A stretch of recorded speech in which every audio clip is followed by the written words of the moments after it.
Assalamu alaikum. Thank you for this introduction, and I'd like to thank the Saudi Rheumatology Society for this invitation, especially Dr. Hanan Reyes. I also would like to use this opportunity to mention how grateful I am for our rheumatology team in King Fahd Specialist Hospital, who are true advocates of the multidisciplinary approach when it comes to patients with overlapping skin manifestations. So today I want to talk about the myths and realities that come when we talk about lupus and the skin. So we're often faced with questions, whether by our patients or even by our residents, and even between us as colleagues regarding this issue, which sometimes we don't have readily available evidence-based answers for. So it is always important to explore what's new literature is out there. So I want to explore the lupus rash, photosensitivity, scarring, and alopecia, as well as the disease burden through these questions or so-called myths that we face during our clinics. I've categorized it into two big categories, so lupus and the skin, and then lupus and hair. So we're going to start with the questions or the statements that we usually face regarding lupus and the skin. So number one, lupus presents with a malar rash. Okay, so ever since we were medical students, or even before we were medical students, we know that lupus is malar rash, and this is how we know lupus. So is that really the case? Is lupus truly a malar rash? Well, if you think so, Google seems to think so as well. And the reality is, it's yes, no, and maybe, as it is the answer for many of our medical questions. 70% or 70 to 80% of patients with lupus do develop skin lesions along the course of their disease. And even 20% of them, skin is the initial manifestation. However, the malar rash, the so-called acute lupus erythematosus rash across the nose bridge, occurs in only 30% of patients with lupus. And also, the acute lupus rash can occur in body sites elsewhere other than the face. So it's not necessarily giving this butterfly rash. So this takes us to the classification of cutaneous lupus, where we have the acute cutaneous lupus being the so-called malar rash that we just said presents in 30% of these patients. But also we have these very arcuate lesions that can be quite geographical, that can be erythematous or scaly or hyperpigmented along the trunk of patients with subacute cutaneous lupus who are associated with systemic lupus in about 50%. And then we have also these scarring plaques of discoid lupus that occur in photosensitive distribution, those which can be associated with systemic manifestations in 5 to 25% of the disease. And even to complicate things further, now we have the intermittent lupus erythematosus, the tumidus, the profundus, and those have now gradually been also linked to systemic lupus erythematosus. So tumidus has ANA positivity in less than 50%, but it has been associated with chronic lupus cases, so such as discoid lupus in 30% of the cases. Whereas lupus paniculatus is less likely to have association with lupus, but lupus patients can have paniculitis. So if we're going to be talking about all the skin manifestations of lupus, it's going to take all day. And unfortunately, whether specific or non-specific, we do not have the time for this now. But I did like this quote in the British Medical Journal in 2006. So the widely recognized presentation of a young woman with inflammatory arthritis and a butterfly rash is uncommon. Rather, the non-specific symptoms of fatigue, malaise, oral ulcers, etc. that we see, as well as the paresthesias, Raynaud's phenomena, and mild hair loss are the more likely presentations. So we don't know if Selena Gomez did present with a butterfly rash, but at least she must have had it very well. And then we have the patients that come to us with a malar rash and are always worried that they have lupus because that's what Google tells them. Thanks, Google. So in the context of lupus, yes, malar rash does signify disease activity, but a similar distribution can be seen in other conditions, whether they're lupus-related or lupus unrelated. So when we're talking about lupus-related, We mean like discoid lupus erythematosus, which can occur on the nose bridge, and also subacute cutaneous lupus that can have a malar distribution. Also, don't forget that pemphigus erythematosus, the overlap between pemphigus foliaceus and autoimmune blistering disease that targets the intercellular bridges, can occur with an overlap of lupus, the so-called pemphigus erythematosus. And when you start your patients on antimalarials and they start developing a facial rash, don't be concerned only that you may have not been controlling the disease very well, because you may be inducing a sebopsoriasis or a psoriasis due to the antimalarials. So a biopsy and follow-up is important. Also keep in mind that other connective tissue diseases, such as dermatomyositis, can present with a butterfly rash, so they don't necessarily have this classic heliotrope rash. Rather, they can spare the periorbital area and present with a butterfly rash. So here, of course, the classic showing that the findings of dermatomyositis, you should look further to the hands, the mechanic hands, the Gutrin sign, versus the interphalangeal erythema in lupus. But of course, in the end, the cutoff point will be the serology. Also, just because a patient comes with a big sunburn, it doesn't mean that he has photosensitivity. Maybe he had just had overexposure due to a poor choice of sunbathing. Perhaps the patient has also applied something they're allergic to and has developed contact dermatitis, or the patient is susceptible to rosacea or even steroid-induced rosacea due to the medications. Okay, so the next concept. All lupus is photosensitive. Yes? No? Maybe? Okay.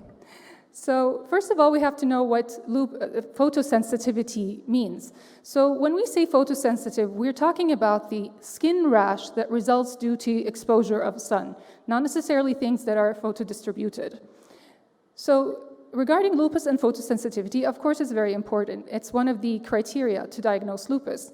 And we know that usually it's within the spectrum of ultraviolet A and ultraviolet B.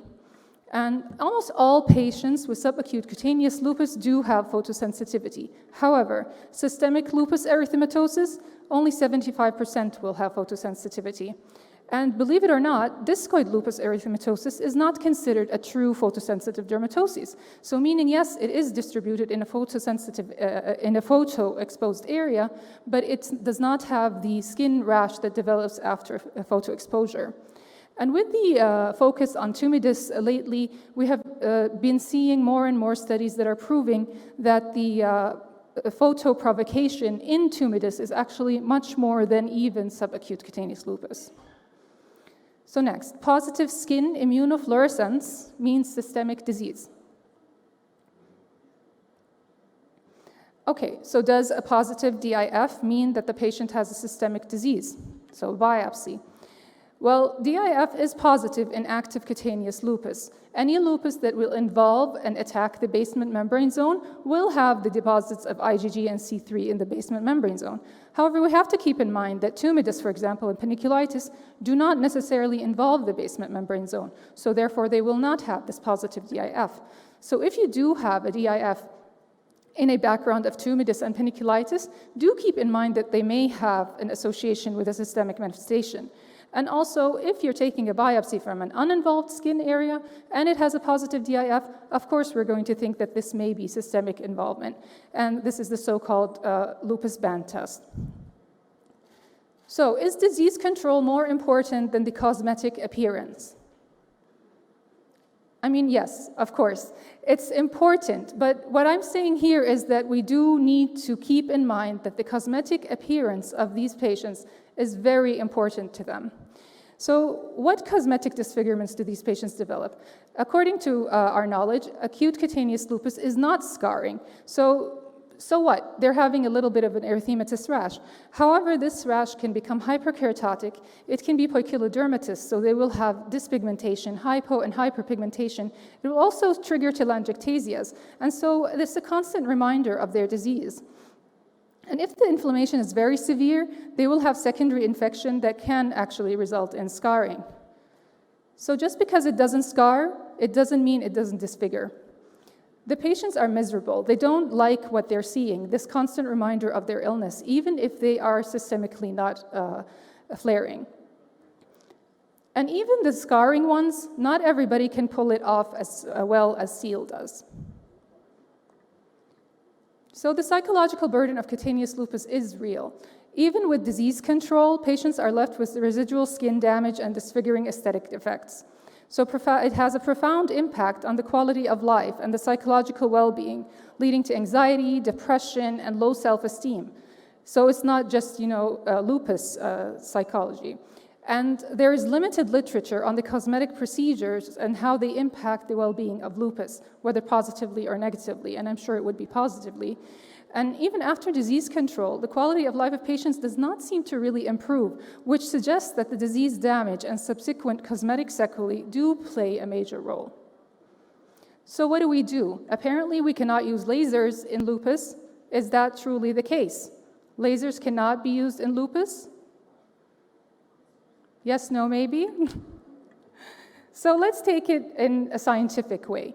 We know that lupus is photosensitive, or at least that's what we worry about. We worry that we'll be activating lupus because lasers are light. But the trigger for lupus is ultraviolet A and ultraviolet B. The only laser that falls in ultraviolet A and ultraviolet B is excimer laser. So of course we're not going to use that in lupus.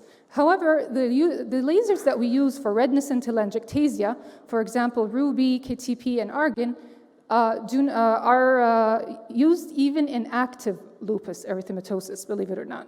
But the QV switched for melanin, so for the hyperpigmentation, and the ablative ones for resurfacing, those have to be used during remission or disease-controlled state. So for example, in this patient, you can appreciate the erythema and the hyperpigmentation. Unfortunately, the hypopigmentation we cannot do so much about. But resurfacing can decrease the difference between the skin. Here, this is not a patient of lupus, but I just thought it would be a good way to demonstrate how the Q-switch lasers treat the post-inflammatory hyperpigmentation. In this case, it's an acne patient, but as you can see from the first and last picture, the pigmentation is completely gone after 6 sessions. This is a case of discoid lupus erythematosus. So in the first picture, number A, you can see that there is this pitted scarring and hyperpigmentation, but after resurfacing with CO2 laser, they have more appreciative results. And just as we mentioned, the pulse dye laser, the ones targeting telangiectasia and erythema, they actually are treating discoid lupus erythematosus. So you don't necessarily have to go towards the antimalarials. If the patient is not really comfortable starting antimalarials and they have 1 or 2 lesions, this can be a treatment. What I liked about this article was that it actually had biopsies taken from the lesions before and after pulse dye, and you can see here how the inflammation is even resolved.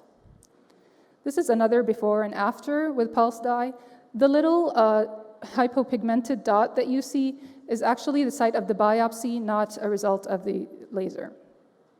And here's another case post-pulse dye laser. This is a nice review that was done in the Journal of American Academy of Dermatology in August 2020 that sums up the cosmetic treatments in autoimmune connective tissue diseases, so best practices with evidence-based recommendations. So this is a good reference to review. And here, for example, it sums up all the lasers and the level of evidence for their use, as well as this article about laser therapy in connective tissue diseases. That's also a nice reference to read, so you can give answers to your patients. So what about fillers? Are they dangerous in lupus? So given the autoimmune nature, we often tend to first say, no, we cannot use anything that will stimulate your autoimmunity. There's always concern about some antigenic stimulation. But despite this theoretical risk, a lot of the studies have shown that it does not really per se activate lupus. Perhaps there may be a risk of infection or granuloma, and in some studies it was shown to be 3-fold, but that's not something that will make you stop exploring the idea. But performing fat transfer while on corticosteroids is not a good idea. And here in the same reference that I showed from the Journal American Academy of Dermatology, it sums up the fillers and how they can be used in lupus. And what I highlighted there was excluding the Vicross type of hyaluronic acid. This seems to actually have a delayed onset nodule formation after a year or so. But here you can see the befores and afters. They're always nice. And you can see how the patient has a fuller, more youthful look. And of course, this affects her quality of life in a positive way. And here's another case where they lose the tissues in their face and how it looks much better after fillers. So going to the next big topic, which is lupus and hair. Lupus causes telogen effluvium. Yes, right? Okay, so perhaps lupus is a chronic disease, and all chronic diseases do cause telogen effluvium. They are stress, and so they do promote the cycle of the hair to make the hair fall earlier in a telogen state. And hair loss has been noted in up to 85% of lupus. It's actually one of the criterias. But many factors do play a role in hair fall, so we do have to explore the nutritional, physical, immune, psychological, and medication causes for hair fall in these patients. And we have to remember that it's not just pure telogen effluvium. The inflammation of lupus itself does affect the nature of the hair and the way it is being built, the hair shaft, resulting in this fragile hair, especially on the frontal hairline, the so-called lupus hair, and which is promoted by catabolic state and negative nitrogen balance. Also, lupus flare can result in scalp inflammation in an androgenic type, so the top of the head, the vertex, will have more hair loss, and you can see the subtle erythema as well. But what about localized hair loss? When we see localized hair loss, we're worried about scarring alopecia, right? So localized hair loss in lupus is a result of a scarring alopecia, namely discoid lupus erythematosus. Well, yes, discoid lupus erythematosus does cause a very terrible cicatricial alopecia, and that's why we try to bombard the patients with medications as soon as we see 1 or 2 lesions of discoid, because we don't want these disfiguring effects in the future. And what we can see here is the lack of hair follicles in the trichoscopy picture, and that's why it's scarring. But keep in mind that subacute cutaneous lupus erythematosus on the scalp can present in a picture similar to discoid lupus erythematosus. However, it does not cause scarring alopecia. And the way to figure that out is when you do a trichoscopy, you will actually be able to appreciate the hair follicles still being present. And that's, of course, reassuring for the patients. And we can reassure them that hopefully their hair will grow. And of course, being an autoimmune disease, we have to keep in mind that any other autoimmune diseases can also occur. So alopecia areata can be there, and in this case, of course, the scalp will be clean, and you will still have the follicular orifices, and hopefully the hair will grow back. And also with the immune suppression, we cannot take for granted that the fact that they may actually have infections. So localized scalp infections such as Kirion, so fungal-induced or even bacterial, can result in localized hair loss, and so this is not always discoid lupus erythematosus. It could actually be infection. So swabs and scales are very important. Also, just because the patient has a constant positive VDRL test, it's not lupus, it may actually be syphilis. So keep in mind when the patient presents with a moth-eaten appearance that you take more specific measures for syphilis screening. So for this scarring alopecia of discoid lupus, we cannot offer them any hair transplant, for example. Hair transplant has been offered for patients with burn, for example, which had some favorable outcomes. And of course, in androgenic alopecia, it gives very good results. So can we offer that in discoid lupus patients? So unfortunately, there's not many studies, I have to say, on lupus and the scalp versus, for example, lupus and the face. But this is room, of course, for more reviews and more studies. But there has been a study where it was showing that cases of transplant between discoid lupus, burn, and androgenic alopecia, and they compared their outcome. And for discoid lupus, they had the least favorable outcome, where the hair started to fall in 72% of the patients. And also, given the immune suppressive state that we have the patients on, we have to keep in mind that they are more susceptible to infection with any interventions. So we have to keep them in a very clean aseptic technique, and also perhaps use prophylactic medications in their case. So in conclusion, lupus patients need to be acknowledged for the cosmetic burden of their disease. And the understanding of the pathogenesis of their disease and the side effects of medications helps reach a multidisciplinary, personalized plan for each patient. An informed consent should be signed prior to interventions, because they could go either way. They could be very favorable, and they could actually cause a lot of side effects. The patients need to know this, and you need to make sure you have signed this with them. Pulse dye laser is actually a treatment for active discoid lupus erythematosus. And during disease stability and infection control, you can actually explore the chances of resurfacing, pigmentary lasers, as well as scalp interventions. So thank you very much for the invitation.